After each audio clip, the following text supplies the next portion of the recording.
Salut les terriens. Salut les terriens. Bienvenue dans votre talk du samedi soir. Bonsoir. Avec nous ce soir, 3 terriens de choix et un robot, Jean-Mi. Bonsoir les humains. Bonsoir Jean-Mi. Thierry, j'ai retrouvé la toute première version du générique. Tu veux l'écouter? Bah ouais, vas-y. Ah ouais.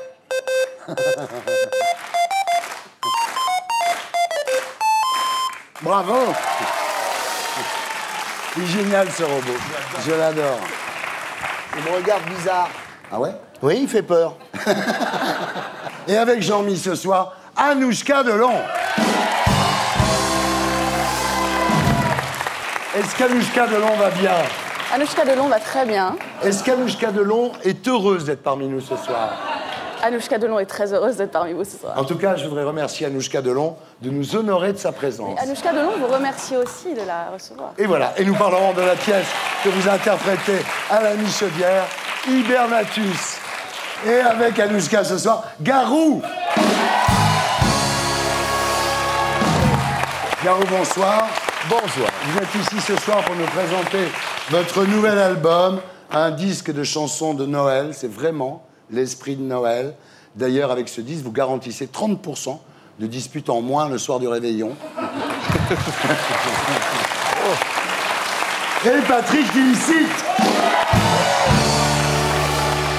Patrick, bonsoir. Bonsoir. Vous nous parlerez de votre spectacle. On ne peut pas rire de tout. Et je suis parfaitement d'accord avec vous. Quand tout, moi, je peux pas rire. Ah ouais. Non. Il va trop loin. Alors en P3, après Le Zapping et Gaspard Proust, nous accueillerons notre terrien du samedi 20h ce soir, Jacques Sayag, 50 ans, SDF, mais il s'entraîne tous les jours dans la rue comme un bodybuilder professionnel. L'émission s'appelle Salut les terriens, le robot s'appelle Jean-Mi et le groupe Les Gréments de Fortune.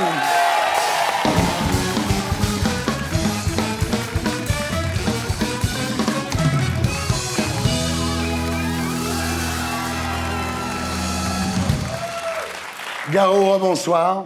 Bonsoir. Ça me fait très plaisir de vous revoir. Vous avez toujours votre grosse voix rigolote, Garou. Ça m'arrive.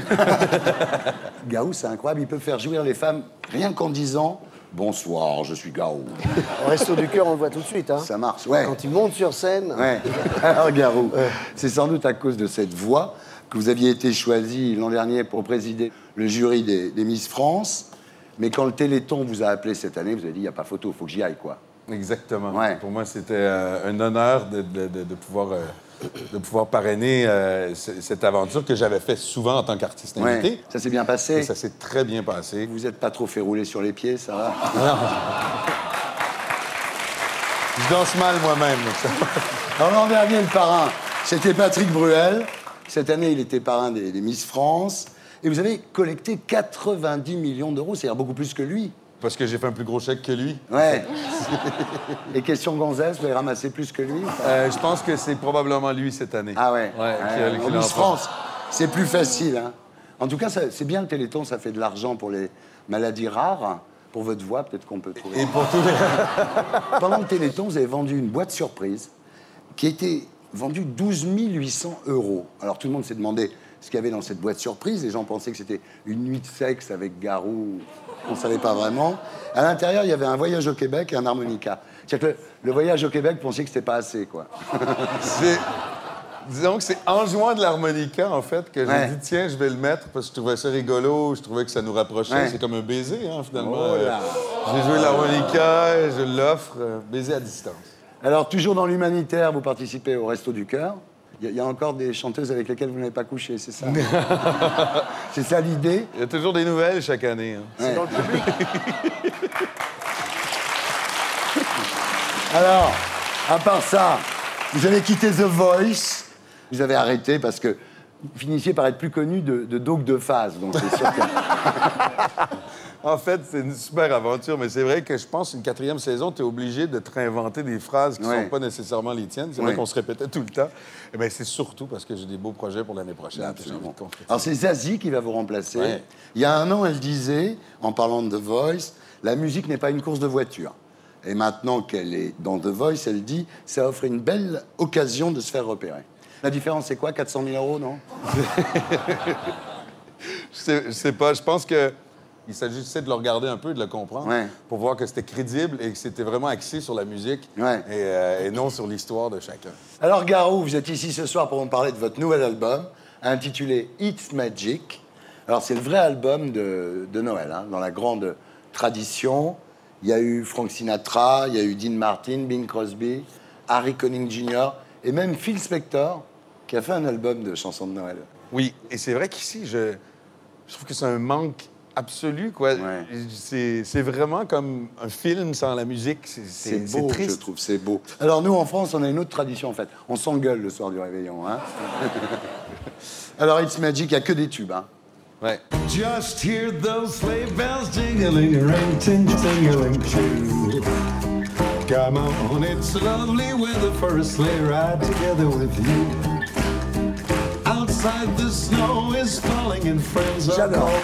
Franchement. Alors, ce qu'il faut dire aux gens, c'est que c'est une formidable idée de cadeau à quelques jours de Noël, quand on se rend compte qu'il n'y a plus rien dans les magasins et que c'est quand même mieux qu'une cravate avec la Joconde dessus. Jean-Mi, tu veux poser une question? Garou, vendre des chansons de Noël pour Noël, c'est dingo. Comment as-tu trouvé cette idée? Il est irrévérencieux, c'est un petit mal élevé, ce Jean-Mi, là. C'est quoi tes futurs projets? Une reprise de J'ai attrapé un coup de soleil pour les vacances d'été? Je travaille très fort sur les chansons de lapin et des chocolats pour faire mon album de Truc Pâques. pour Pâques. Alors, vous croyez au Père Noël, vous? Depuis que vous avez vu le chèque de The Voice, je suis sûr, non? J'y crois encore parce que si on veut le faire croire à ses enfants, c'est un peu comme ma fille, elle a 13 ans maintenant, donc elle ne croit plus vraiment au Père Noël.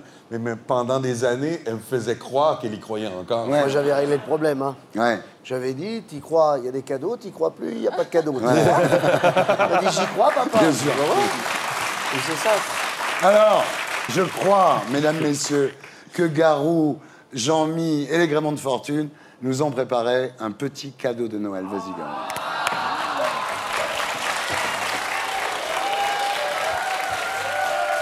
Et un, et deux. Et un, deux, trois.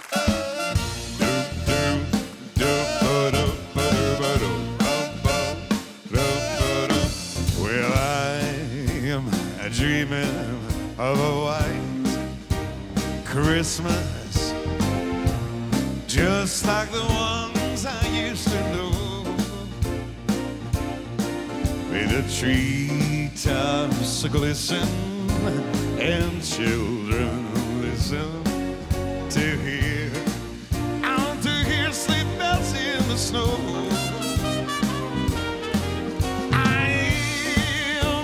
I'm dreaming of a white Christmas, just like every Christmas card he writes. May your days be merry and bright, and may all your Christmases be black and white. Yeah.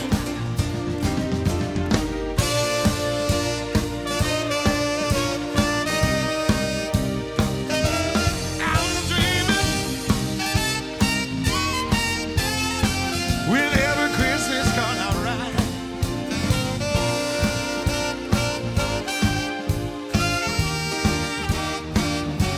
In me all, your Christmases be white, yeah. Right, guys. Merci, Garou. Merci. Merci. Patrick Timsit, rebonsoir. Rebonsoir. Vous avez déclaré, parfois, je regarde la télé toute la journée, c'est chiant, et quand je l'allume, c'est pire.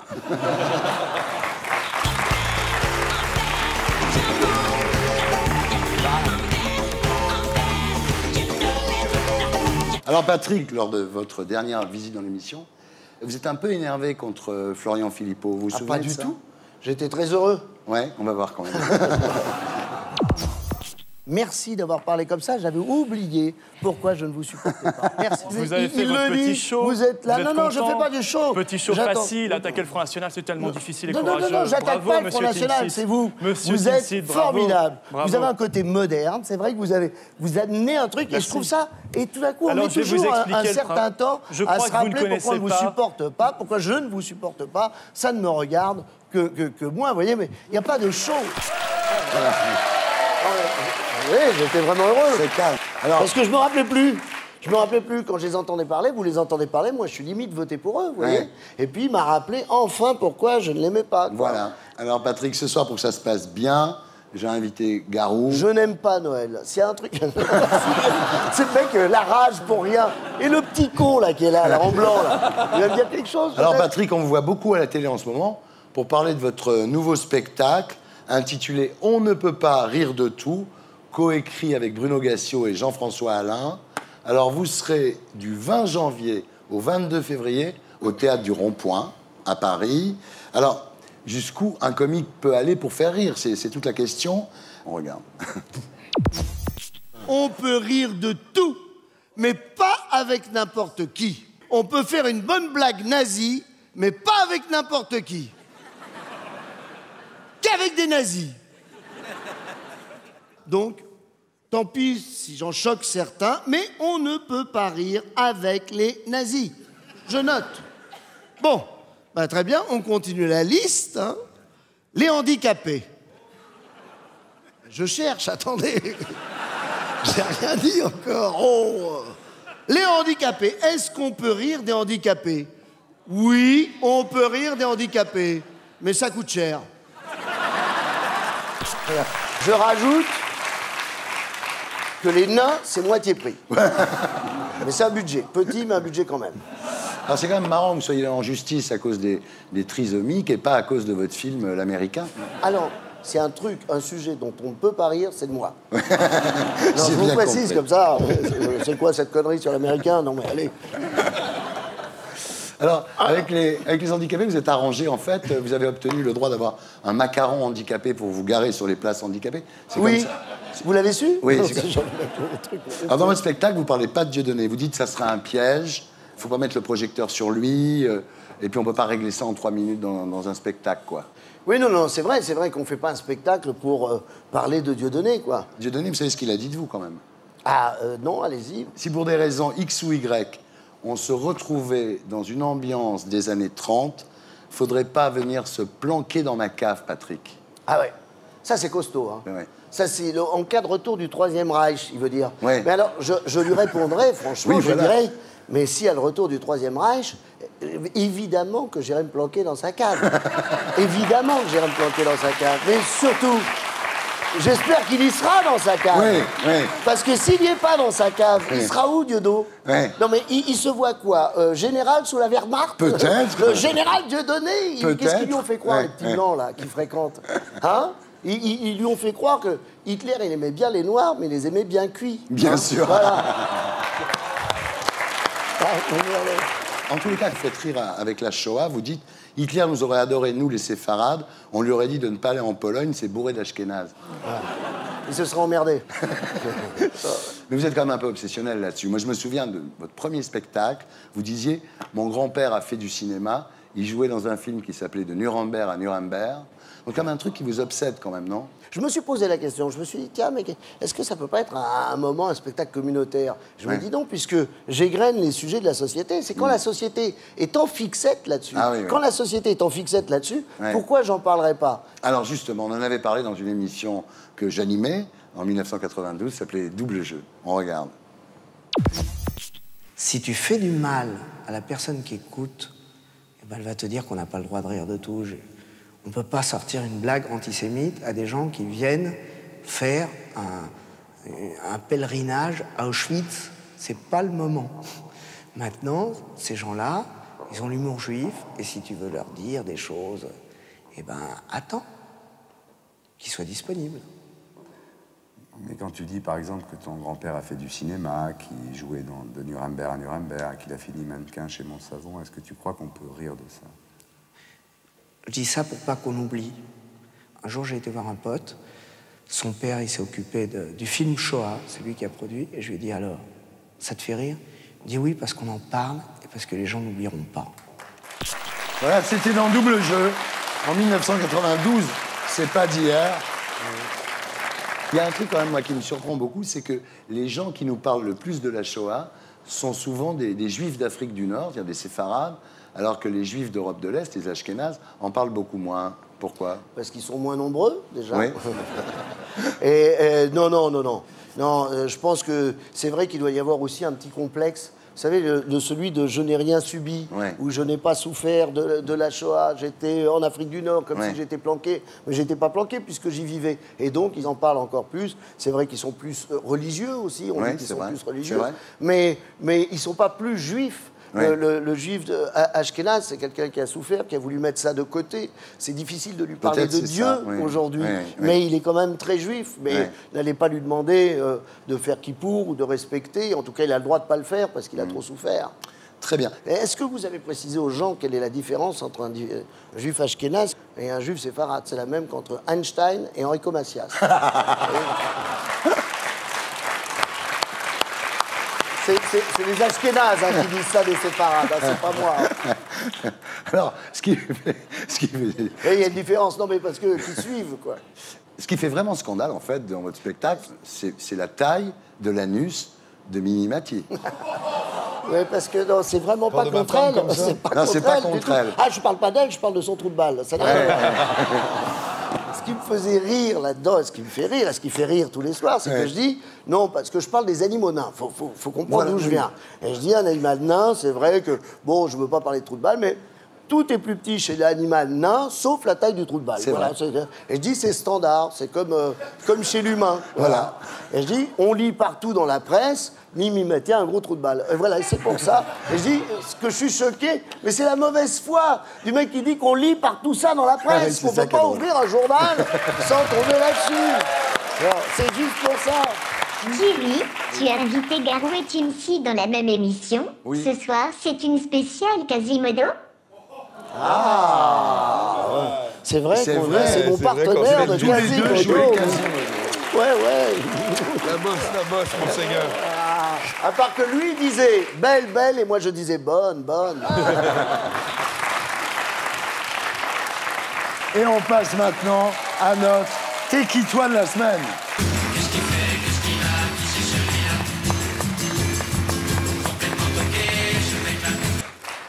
Anouchka Delon, rebonsoir. Bonsoir. Vous êtes donc la fille d'Alain Delon. Exactement. Tout le monde croit que c'est Marine Le Pen. Ah, j'étais pas au courant. Je plaisante. Non. Votre mère, c'est Rosalie Van Bremen, journaliste, Voilà. séparée d'Alain Delon en 2002 pour vivre avec Alain Afflelou. Voilà, un autre Alain. Mais il est aussi fou qu'on dit, Afflelou, ou c'est un genre qui se donne? Non, c'est vraiment un taré en fait. Ah ouais. Je rigole. Vous avez un frère cadet qui s'appelle Alain Fabien Delon, Oui, exactement. un frère aîné qui s'appelle Anthony Delon, Oui. qui est né du mariage de votre père avec Nathalie Delon. Voilà, on a fait toute la famille comme ça. La tout le petite monde bio. doit être au courant. Vous êtes né le 25 novembre 1990 à Gien, Oui. dans le Loiret. Votre père voulait vous appeler Alain. Mais bon, ça, ouais, Mais ça... votre mère a gueulé, elle a dit quand même. Ça va. Alors, c'est elle qui vous a élevé. Oui. Elle vous a tenu éloigné du milieu du show business. Vous dites les fils à papa m'horripilent. Un peu, ouais. Ouais. Bah, je suis une fille à papa aussi, mais bon... Oui. Alors, votre père a été quand même beaucoup plus cool que votre mère avec vous. C'est vrai qu'il vous offrait des Alain Delon en peluche pour Noël?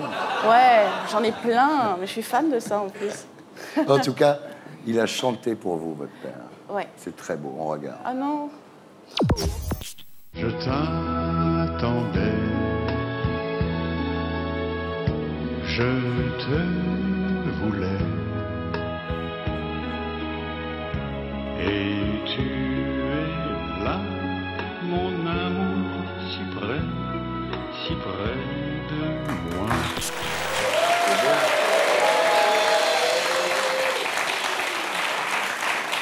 C'est touchant. C'est quand même la classe, quoi. Classe. Vraiment. Alain Classe. Delon qui chante pour Voilà. moi. Il Enfin, chante c'est pour cool. vous, c'est énorme. À 11 ans, vous jouez avec votre père dans le téléfilm Le Lion, Oui. tiré de l'œuvre de Joseph Kessel. Et puis, votre désir d'être comédienne vous passe un peu. Vous voyez journaliste, flic, avocate, danseuse. Mais à 16 ans, vous reprenez les cours de théâtre. Exactement, au cours Simon. En 2007, vous montez les marches à Cannes avec votre père. C'est là qu'on vous a découvert. Ah, j'étais très fière. Ouais. Enfin, surtout de les monter avec lui, en fait. Ouais. Parce que ça faisait, je sais plus combien d'années qu'il n'avait pas monté les marches. Ouais. C'était son grand retour, en quelque sorte. Et du coup, pour moi, c'était important. Il vous regarde tout le temps, il a l'air très très fier, lui aussi. Il Ouais. l'adore, il l'adore. Vraiment, hein. Là, on a une jolie relation. Ouais. Ouais. Ouais. Et en 2011, c'est la pièce Une journée ordinaire au Bouffe parisien. Première fois que vous êtes sur les planches, quoi. Première fois. On regarde. Tu vois, t'es génial. Non, je suis pas génial. Pourquoi? Parce qu'il faudrait pas que tu perdes de vue que, quoi qu'il ait dit à ce garçon, je ne te laisserai jamais habiter avec lui. Je vois la tête qu'il a, ça va, mais ça s'arrête là, c'est tout. Mais tu le connais pas! Ça n'a strictement rien à voir. Tu es beaucoup trop jeune. Mais trop jeune pourquoi? Je grandis et tu vois rien. Tu te crois attentionné, mais tu l'es pas du tout. Si tu l'étais vraiment, tu verrais depuis un moment que je suis pas heureuse. Alors, c'est Eric Assous qui a écrit la pièce. C'est vraiment du sur-mesure, là, non?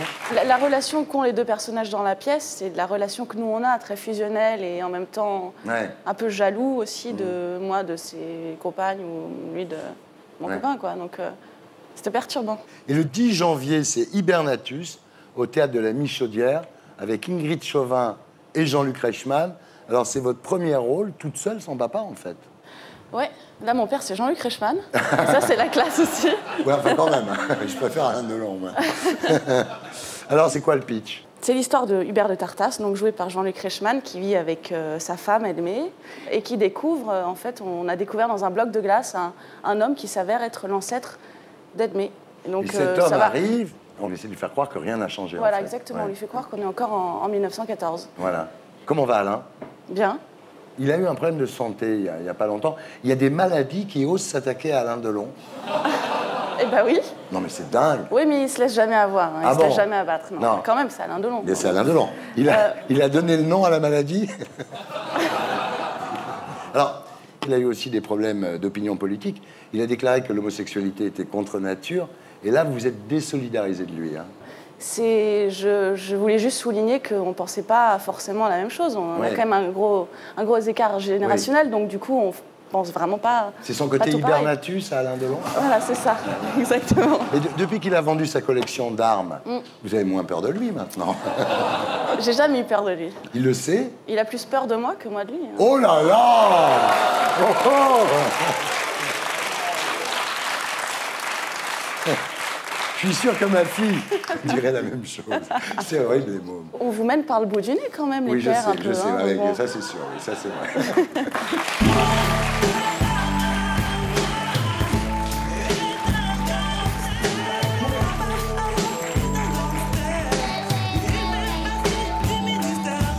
Vous ne serez pas étonné, Anouchka, que nous fassions un blind test papa. D'accord.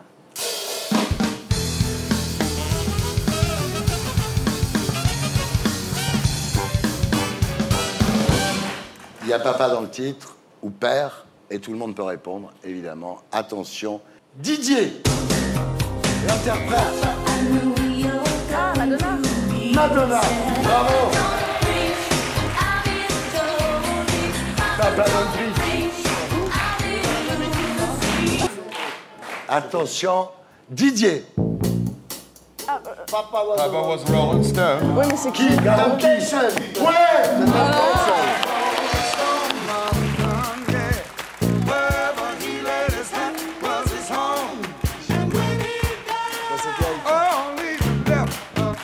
Didier. Ah, Bonnie M. Ouais. Ça c'est bien. Ça c'est bien. Au début comme ça c'est bien. Aux premières notes, Anouchka, c'est très bien. Je crois qu'Anouchka est en tête, non? Absolument. Je croyais qu'on était ensemble, moi, Je croyais surtout. qu'on était en une Alors, vous n'êtes équipe. pas ensemble du tout. Qu'est-ce que tu crois? C'est chacun pour sa gueule. on Ouais. est team, on bosse Attention, ensemble. Didier. Facile. Là, Stromae. Voilà. On a découvert. Ça me sert à quoi, les grandes oreilles comme ça? Bravo, vous êtes forte en papa. Exactement. Voilà. Très bonne en papa. Bon timing. Attention, Didier. chanteur, Jean-Luc Lahaye.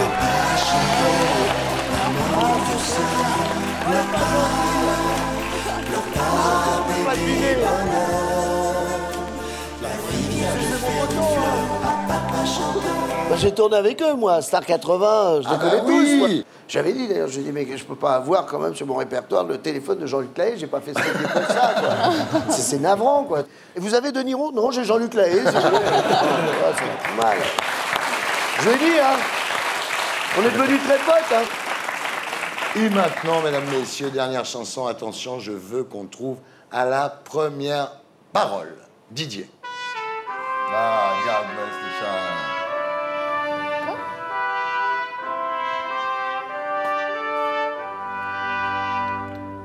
C'est la belle nuit de Noël. Garou! Garou! Garou! Quand tu descendras du ciel. Petit papa Noël. Des jouets parmi. N'oublie pas Enchaînement est très fort.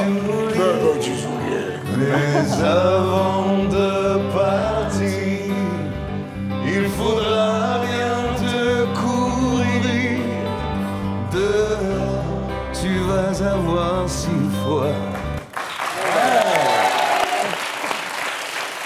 Donc c'est Anouchka qui a gagné, bravo. Bravo Anouchka. Team Chip deuxième. Et on passe maintenant au dossier de la semaine avec l'élite de Blacko. Et c'est Émeric Caron que nous trouverons sur ce plateau après le Magnéto. Ce soir, nous poserons la question, foie gras, faut-il arrêter de se gaver?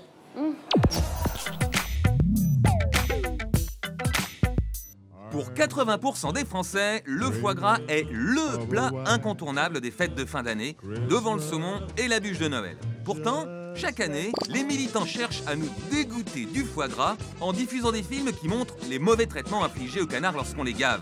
Alors, comme chaque année, on se pose la question, faut-il renoncer au foie gras? Le problème, c'est qu'au départ, le foie gras était un produit saisonnier. À l'arrivée de l'hiver, les oies se goinfrent naturellement pour faire des réserves de gras. Leur foie grossit et c'est bien meilleur de manger à cette saison. Les éleveurs se sont dit qu'en forçant l'oie à manger encore plus, son foie serait encore plus gras, encore meilleur. Résultat, c'était tellement délicieux que tout le monde aurait voulu en manger. Mais le problème, c'est que c'était bien trop cher. Du coup, on s'est mis à produire du foie gras de canard pour permettre à tout le monde d'en acheter. Aujourd'hui, le foie gras de canard est devenu un produit accessible à tous. Et plein de foie gras à des prix extra. Et on en mange toute l'année, plus seulement pendant les fêtes. Offrez du foie gras, on s'en souviendra. Alors, si on veut voir les choses du bon côté, disons que le foie gras s'est démocratisé. Mais la conséquence, c'est que la fabrication du foie gras s'est aussi industrialisée. Désormais, on élève les canards en batterie, on les gave à la chaîne et on les bourre d'antibiotiques pour tenter de les garder en vie. Au final, plus besoin d'être riche pour se payer une boîte de conserve sur laquelle il est écrit foie gras. Vous ne direz plus le foie gras, mais... Ça donne l'illusion de s'offrir un produit de luxe, sauf que ça n'a plus rien à voir avec le foie gras artisanal sur lequel s'est bâtie la réputation du produit. Donc ce qu'il faut dire aux consommateurs, c'est qu'au lieu d'acheter un mauvais foie gras, achetez une bonne terrine, un bon pâté de foie, une bonne terrine de campagne pour Noël faite par un charcutier, un artisan valeureux et courageux, que d'acheter de la saloperie sur les rayons de la grande distribution. Remplacer le foie gras industriel par une bonne tranche de pâté artisanal, pourquoi pas? Mais égorger un cochon au lieu de gaver un canard, ça ne règle pas vraiment la question de la souffrance animale. Et voilà, c'était l'élite de Blacko, mise en image de Julien Grappin. Émeric Caron, bonsoir. Alors Émeric, on vous retrouve tous les samedis soirs dans On n'est pas couché, l'émission de Laurent Ruquier, mais c'est en tant que végétarien et fervent défenseur du droit animal que vous êtes ici ce soir. Bienvenue parmi nous. Alors, c'est vrai, à Noël, les canards sont les dindons de la farce. 37 millions de canards sont abattus en France pour faire du foie gras. Alors ça commence très mal parce qu'à la naissance, les femelles sont éliminées à la broyeuse. Est-ce qu'on les met vivantes dans la broyeuse? Oui, bien évidemment, oui. Ils viennent à peine de naître, mais c'est un peu le même système d'ailleurs que pour les petits des poules pondeuses, puisque pour les poules pondeuses, on ne garde pas les mâles, puisque ça ne sert à rien, ils vont pas pouvoir pondre, donc ils sont aussi gazés ou broyés. Ouais. Gazés? Ouais. Alors, on va voir la vie de ces pauvres canards qui font du foie gras. 40 jours dans la poussinière, 40 jours en extérieur et 12 jours de gavage industriel. Ce qui veut dire que ces animaux vivent 4 mois, alors que normalement, ils auraient dû vivre 15 ans. 15, 20 ans même, Ouais. absolument. C'est vraiment ce qu'on appelle des bébés. Ouais. On tue des bébés canards pour Noël, mesdames, messieurs, quand même, non? Oui, je sais, c'est terrible à dire, mais bon. Alors, le gavage, alors ça, c'est terrible. 2 fois par jour, on leur met 1 kilo de pâté de maïs en 3 secondes dans la bouche, avec une pompe hydraulique ou une pompe pneumatique. Hein. Oui, absolument. Alors, il y a d'autres méthodes avec un entonnoir également, Ouais. mais ça, c'est ce qu'on appelle la méthode plus classique, mais le résultat Ouais. est quand même le même. Alors, effectivement, avec la pompe, ça va plus vite, mais même si on le fait avec un entonnoir, on force quand même l'animal à manger toute une quantité de nourriture qu'il ne mangerait jamais naturellement. Quand on leur met la pompe hydraulique ou la pompe pneumatique dans la bouche, ça crée des lésions Absolument, dans le des sophage. blessures, ouais. Et après, donc, pour pas que ça s'infecte, on leur donne des antibiotiques, ce qui fait que le foie gras qu'on bouffe, il est plein d'antibiotiques finalement. Oui, il y a effectivement tout un tas d'antibiotiques et puis il y a une perte très, très importante. Et il y a 9 fois plus de mortalité chez les canards qu'on gave que dans un élevage hors période de gavage. Ah ouais. Et ça, c'est selon les chiffres officiels de la filière, parce que Ouais. d'après les associations, c'est même 20 fois plus de mortalité. Il Ouais. faut savoir aussi que ce qu'on fait à ce moment-là, c'est qu'on leur donne, d'une certaine manière, une maladie qui s'appelle la stéatose hépatique, Ouais. avec effectivement ce foie qui va avoir une taille qui va atteindre 10 fois la taille d'un foie normal. Et ils sont tellement malades qu'à la fin, si jamais on ne les tuait pas pour leur foie, ils mourraient sans doute dans les jours qui suivent, 3 ou 4 jours plus tard. C'est barbare. Anouchka? J'avais jamais vu en fait les images des oies ou des canards qui se faisaient gaver et franchement je suis désolée pour le mot, ça me dégoûte un peu. Et le pire c'est qu'on mange un animal malade en plus. En fait. Oui. C'est pas. On est content de manger ça. Garou, vous mangez du foie gras, vous? Moi, j'ai honte, là, mais j'essayais d'apporter ça dans la famille de plus en plus, parce que comme c'est la tradition française, je trouvais ça rigolo. Patrick, vous mangez du foie gras, vous? Ouais. Mais bon, moi, je suis un hypocrite. Donc, c'est vrai que j'ai jamais mangé d'animaux. Ouais. J'en mange des steaks, je mange du foie gras. Je suis un sacré hypocrite là-dessus. Émeric, on pourrait faire du foie gras sans gavage. Oui, ça existe. Il y a un petit producteur qui fait ça en Espagne. Mais c'est encore très alternatif. Mais alors, c'est pas du tout la même chose. Hein. Effectivement, le foie est moins gros. Il faut beaucoup plus de temps aussi, bien évidemment. Donc c'est pas rentable. C'est pas rentable, c'est Ouais. ça l'histoire. Ouais. Mais il faut aussi se rendre compte du fait qu'il y a quand même de plus en plus de pays qui se rendent compte de la barbarie de cette pratique. En Europe, il n'y a plus que 5 pays seulement qui acceptent, qui autorisent la production du foie gras. Dans tous les autres pays européens, ça a été interdit, sachant que les 3/4 du foie gras mondial sont produits en France. Alors, il y a quand même d'autres pays qui font des trucs pas terribles, parce que par exemple la Norvège, ils interdisent évidemment le gavage des canards, mais ils font des saumons d'élevage, c'est pas mieux. C'est pas mieux. Ils ont des poux de mer, par exemple. Les poux de mer, oui, absolument. Donc ils ont des poux de mer, donc on leur donne des antibiotiques pour lutter contre les poux de mer. Absolument. Là, je veux couper l'appétit de tout le monde. C'est dans votre intérêt. C'est une émission On va manger spéciale. quoi, Fred. C'est spécial Noël. C'est spécial Noël. Spécial Noël. J'attends la dinde et on s'en va. là. On va pas tuer les carottes, quand même. La dinde aux hormones. La dinde aux Aux hormones. Oui, pour hormones. qu'elle soit grosse. Ah, et pour tout ça. qu'elle soit grosse, On pourrait évidemment. parler des raviolis aussi. Vous Oui, voyez, il y a des raviolis. raviolis, c'est absolument dégueulasse, alors qu'on peut aller manger des raviolis d'excellente qualité. Voilà. Alors, Alors- épinards, le mec qui veut se faire bien voir. Ou même aux courgettes, même. C'est délicieux pour nous. C'est très bon. La recette Avec du d'Émeric fromage. Caron pour Noël. Courgettes, épinards, haricots verts. Fromage. C'est pas On faux. prendrait bien. Ouais, c'est bien, c'est Ouais. bon. Bon, et terminons avec la dinde alors. Ah bah, ça, la dinde, oui. Les grosses dindes, là. Elles sont pétées Je vous d'hormones. interdis de parler de ma mère comme ça. La question, Non, il y a des limites. Il y a des limites. Vous allez trop loin, Thierry. effectivement, tous ces animaux, de toute façon, que l'on nous vend en masse dans ces périodes de fête, sont élevés dans des conditions atroces, Ouais. que ce soit des conditions sanitaires ou des conditions de vie pour ces animaux qui sont absolument abominables. Et la question à se poser, c'est, alors que Noël est une fête de l'amour, de l'empathie, est-ce qu'il est normal de célébrer ces valeurs autour de la souffrance d'être sensible? C'est beau ce que vous dites. Alors, non, la question c'est qu'est-ce qu'il faut manger à Noël? Parce que, alors bon, un bon tofu, Ah, c'est bon, ça. Alors, C'est bon, ça. Quoi à Noël, en fait, du coup? Qu'est-ce qu'ils mangent à Noël, Émeric Qu'est-ce que je mange à Noël? Vous invitez des gens? vrai. Est-ce qu'ils viennent? C'est pas moi qui fais les invitations parce que ce serait très compliqué. Non, non, non. Celui qui a perdu un pari. Non, non, non. Et heureusement, ma compagne cuisine très bien sans viande. Mais il y a beaucoup de recettes, mais qu'on est en train de redécouvrir en France et qu'il faut qu'on se donne la peine de redécouvrir. La cuisine asiatique, par exemple, est absolument extraordinaire en termes de saveurs végétariennes. Bon.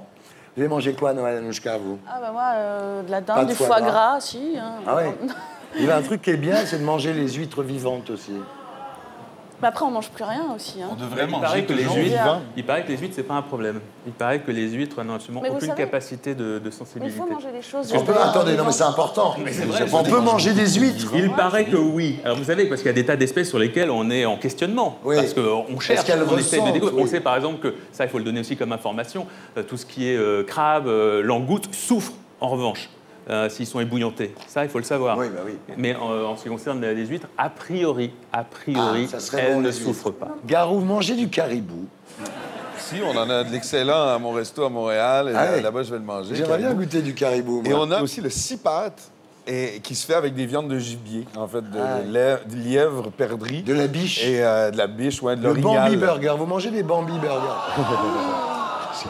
Et souvent, les viandes de gibier sont difficiles à trouver, mais elles sont plus fraîches et elles ont vécu et elles ont été tuées de manière plus saine que ce qu'on a vu tout à l'heure. C'est pas faux. Non, mais c'est quand même très orienté, parce que Émeric Caron qui nous parle effectivement du gavage, mais c'est comme si David Cohen nous parlait. Alors, le cochon. Alors, un reportage, on va en parler avec David Cohen. En tous les cas, il est à retenir qu'Émeric Caron nous autorise à manger des huîtres.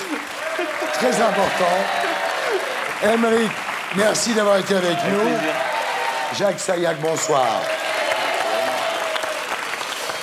Je voudrais vous montrer quelque chose.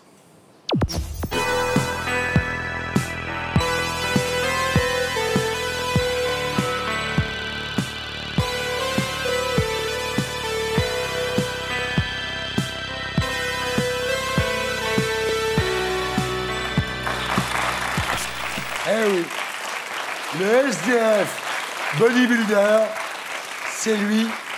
Cette vidéo fait le buzz sur Internet dans le monde entier depuis quelques semaines. On y découvre un sans-abri au physique d'Apollon en train de faire ses exercices de musculation en pleine rue. Cet homme, Jacques, c'est vous. Vous nous raconterez votre histoire à 20h. Et maintenant, le florilège de Gaspard Proust. Bricolage. Un jeune homme a découpé son père et en a fait un meuble télé. Ah ouais, il y a des moments comme ça où même avec beaucoup d'imagination, tu peux pas suivre l'actu, quoi. C'est... Bah, attention, hein, tuer son père pour en faire un meuble télé, c'était pas l'idée de départ. Non, au départ, le mec, il voulait faire une penderie, mais comme sa mère et sa cousine étaient partis faire des courses, il s'est dit, va pour la table basse, quoi. Puis le mec, faut voir où il habite. J'ai regardé sur Google Maps, le premier Ikea est à 3 km. Bon, faut comprendre. Alors je vois déjà venir le truc, ouais, c'est un salaud, mais non, c'est pas parce que 90% de la population a 2 bras gauches qu'il faut stigmatiser l'artisanat.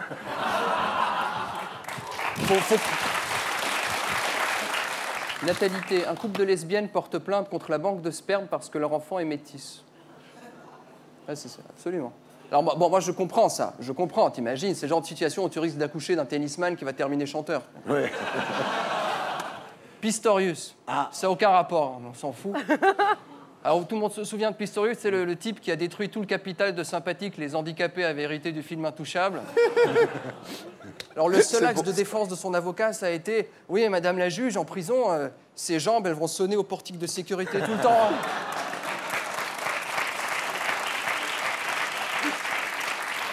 Alors, certains disent que le jugement est clément. C'est vrai que 5 ans de prison, faut relativiser. 5 ans de prison dans une prison sud-africaine pour un blanc handicapé, ça vaut la réclusion à perpétuité au Beaumet. Hein. Sinon, autre chose, littérature. Confession intime passe en format papier. Alors, Triveller livre tout sur sa relation avec François. Franchement, moi, je veux pas savoir. L'idée d'imaginer Hollande en missionnaire sur Valoche, avec en arrière-fond le bruit du va-et-vient parasité par les miettes de croissant, je crois que je préfère voir la vidéo d'une décapitation d'otages. Alors, il y a un passage poignant, là, où, apprenant l'affaire Julie Gaillet, elle s'empare d'une boîte de somnifères. Ouais. Donc, première nouvelle, Jean-Marc Ayrault laissait traîner ses affaires à l'Élysée. Bravo. La bonne nouvelle, c'est que moi, j'ai la version non censurée du bouquin. Ouais. Alors, je vais lire. Alors, on dit les bonnes feuilles, les bonnes feuilles. Je suis pas sûr que vous ayez eu vraiment, on n'a pas eu les mêmes bonnes feuilles. Je lis le passage. Lecture. Passage, alors c'est le passage sur le début de la rumeur publique sur l'histoire du président et de Julie Gaillet. Je fais Valérie Trierweiler. Je suis femme et libre et passionnée. Et un peu hystérique, je suis femme. À peine rentrée au palais, je me précipite sur François pour qu'il me dise la vérité. Rien que la vérité. Afin de ne pas le braquer, je lui promets de n'avaler qu'une seule plaquette de somnifères s'il me dit franchement les choses. François décide de nier. Mon sang de femme mesurée et adulte ne fait qu'un tour. Je me saisis donc d'une deuxième plaquette. Il a cette réponse, même pas cap, et puis arrête, tu m'excites. Je sais que c'est un signe. Sans dire un mot, je sors la corde de mon sac à main avec laquelle il m'attache sans attendre au lustre. Il ne peut s'empêcher ce trait d'humour qui le caractérise si bien. Je vais te lustrer, connasse.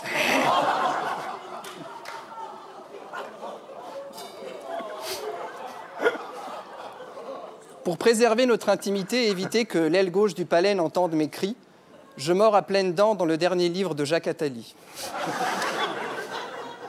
Un moment se passe. Au loin, j'entends se rapprocher le bruit de 2 châtaignes pendouillant à une branche.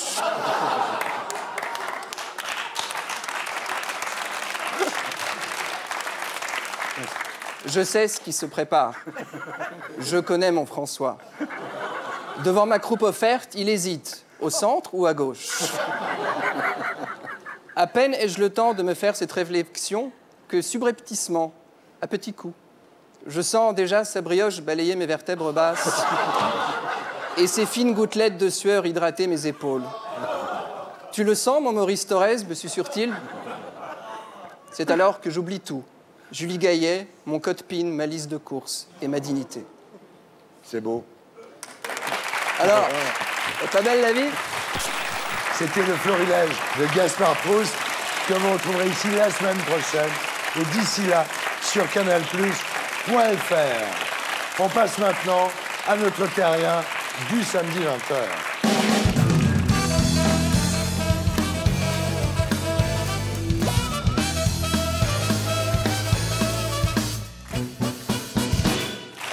Jacques Sayag, bonsoir. Vous êtes le SDF bodybuilder dont la vidéo fait le buzz sur Internet dans le monde entier depuis quelques semaines. On regarde.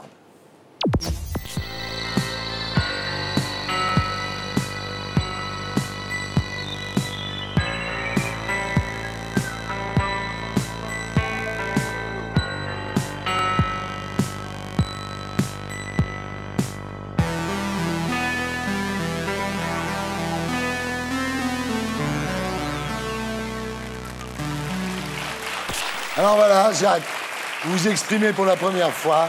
C'est dans SLT. Je vous en remercie. Alors, vous êtes né le 8 avril 1961 à Alger, père brigadier-chef dans la police nationale, mère vendeuse dans une boutique, puis femme au foyer. En 1962, au moment de l'indépendance de l'Algérie, votre famille rentre à Paris. Là, vous êtes un enfant rêveur, un peu fleur bleue, passionné par la musique classique, par l'opéra et par Pavarotti. Pas de Pavarotti, hein. Plein, il y en a plein. À l'époque, vous êtes danseur. Pourquoi vous ne l'avez pas fait? Parce qu'il paraît que ça faisait pédé. C'est bizarre. Les gens étaient un peu concons. Ouais. En tout cas, à l'adolescence, ça ne vous empêche pas de vous mettre au sport de combat, judo, boxe, karaté et musculation. En fait, vous faites du sport tout le temps. C'est-à-dire que vous pariez avec un pote, dites tiens, je vais te faire 100 pompes. Combien tu paries? Vous faites 100 pompes. Vous jouez avec des haltères que vous fabriquez avec des manches à balai. Enfin, vous passez votre temps comme ça, étant enfant, à faire du sport, quoi. Complètement, oui. Alors, à 18 ans, vous êtes appelé sous les drapeaux et vous retrouvez, en revenant, Florence, qui a 15 ans et qui est comme vous, fille de flic, Et là, c'est votre première grande histoire d'amour. Hein. Bien sûr. Ouais. Vous faites un enfant qui s'appelle Rémi, qui naît en 1983. Et là, vous découvrez le monde du culturisme. Arnold Schwarzenegger, évidemment, et un film culte qui s'appelle Pumping Iron. Et là, vous dites, c'est beau, quoi. Ça vous plaît, tout vous plaît, là. Schwarzenegger, je dis, merde, c'est quoi ce truc-là? Et bien sûr, ça gonfle. Pumping Iron, ça veut tout dire. Ouais. Et voilà, l'histoire éclate.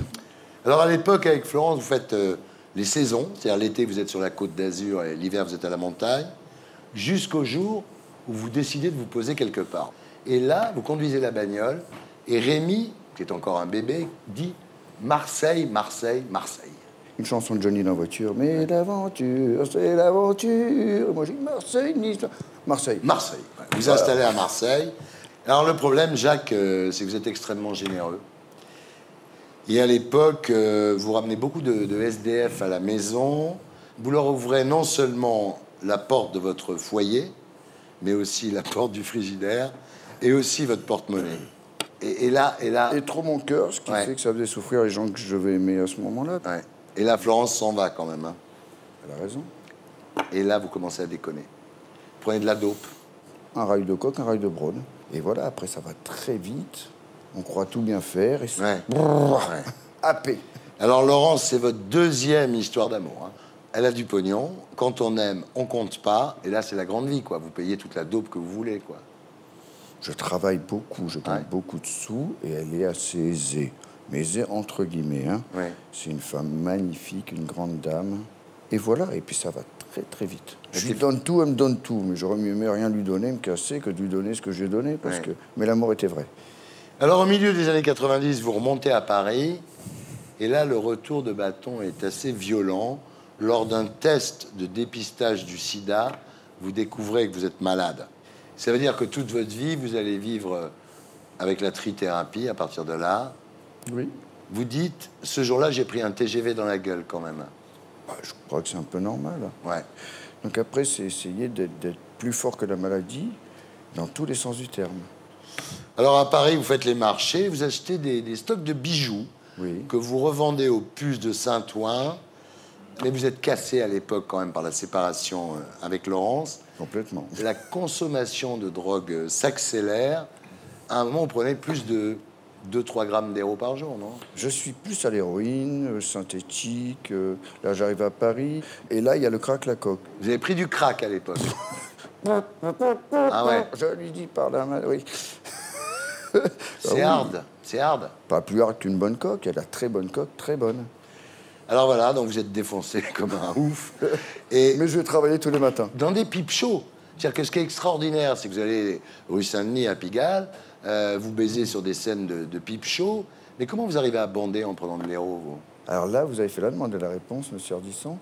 Les 2 périodes où j'ai travaillé dans les pipe shows, j'avais arrêté. Alors là, vous fréquentez la rue, la mort.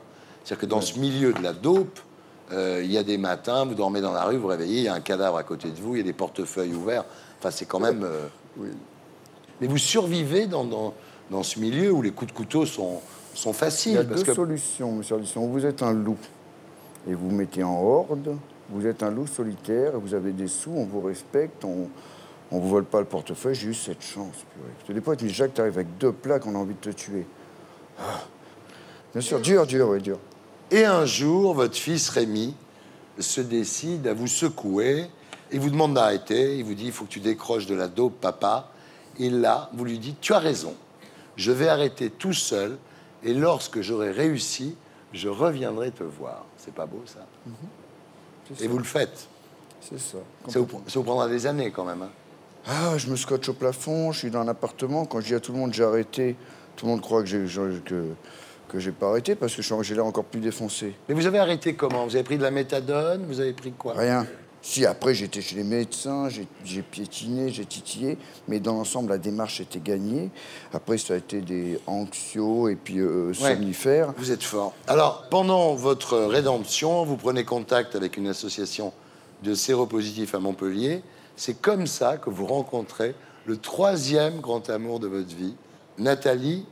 Et là, pendant 10 ans, vous allez parcourir la France. Eh bien, c'est une grande histoire d'amour. Elle est aussi barrée que moi. Elle est belle, elle est intelligente, elle est forte. Elle est femme du siècle, femme libérée. un peu hystérique. Moi, je suis pas fini, ça donne quelque chose d'explosif, quoi. Et vous faites quoi? On fait tout, on fait le clip show, on se drogue pas. On boit, on danse, on fait l'amour, on est libertin, on fait tout. Alors voilà, vous parcourez la France et puis c'est la rupture, Nathalie s'en va. Vous espérez qu'elle va revenir, mais elle revient pas. Hein. Elle a raison. Ouais. Vous l'avez attendue quand même. Longtemps. Ouais. Alors elle revient pas, vous installez près de Montpellier sous une tente, dans un petit bois, à côté d'un étang. Et là, ce qui est extraordinaire, si vous continuez à faire votre muscu tous les matins, hein, hygiène de vie. Et de la méditation aussi. Hein. Tout le temps. Vous essayez de savoir qui vous êtes. Et à la sortie de cette réflexion, vous vous dites, je suis Jacques, je suis libre et j'aime la vie. Complètement. Voilà. C'est-à-dire qu'en fait, voilà, vous trouvez qui vous êtes vraiment et vous vivez avec ça. C'est ça. Ouais. Une espèce de sagesse, un regard sur tout, tout à fait. Sur eux. Tout à fait. Alors parfois, vous remontez à Paris et là, vous dormez dans la rue, même quand il fait moins 10. Hein. Alors, on vous dit comment vous faites? Il dit, je mets des cartons à l'ancienne. C'est ça, oui. Hein? Je pense que je pratique le thermodynamisme, je ne sais pas si ça se dit, ça fait rire les gamins, ils disent moins intelligent. Récupérer la chaleur, pas avoir des temps trop fermés comme disent à part où il y aurait de la condensation.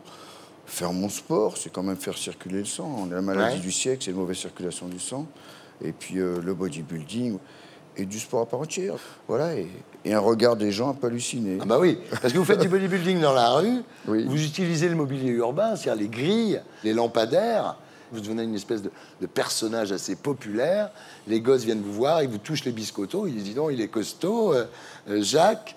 Finalement, vous devenez un professionnel. Ah non, faut pas dire ça. Vous faites quand même les championnats de France de bodybuilding. Alors moi, je suis champion du monde plusieurs fois de culturiste de rue. Ouais, ah d'accord. Il n'y en a qu'un. Enfin, pour l'instant, peut-être aux États-Unis.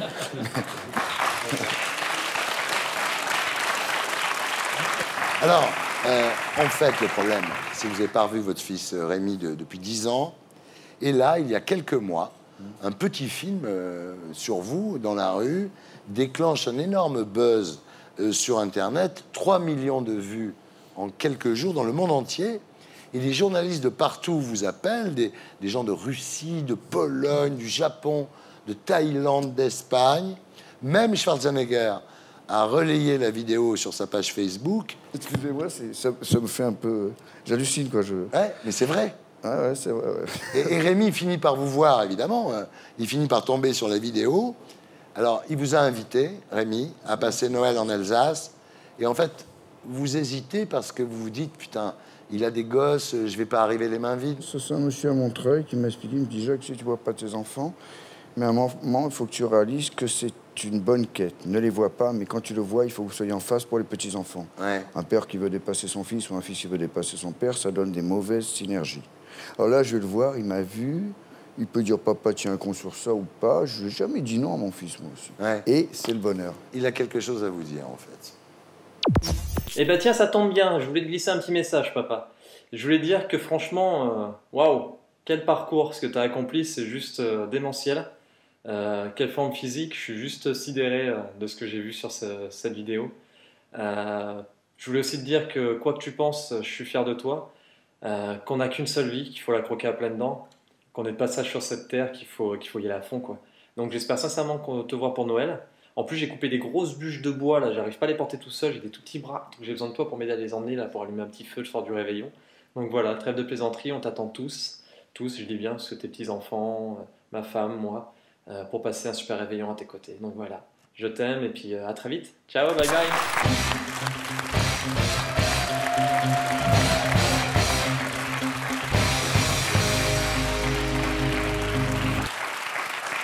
Vous allez y aller? Oui. Ouais. Il sera content, Rémi. Bah, c'est mon fils, je l'aime. Ouais. Bravo.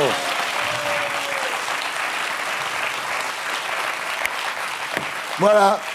C'était Salut les terriens, votre talk du samedi avec Jean-Mi.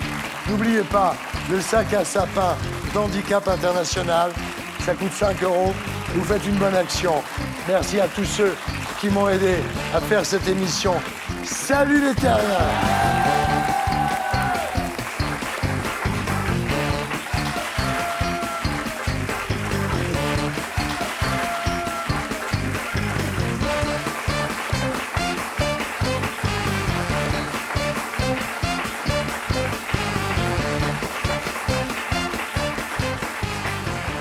coupé. Et pour être sûr de ne rien rater de Inarditube, abonnez-vous et mettez un pouce bleu.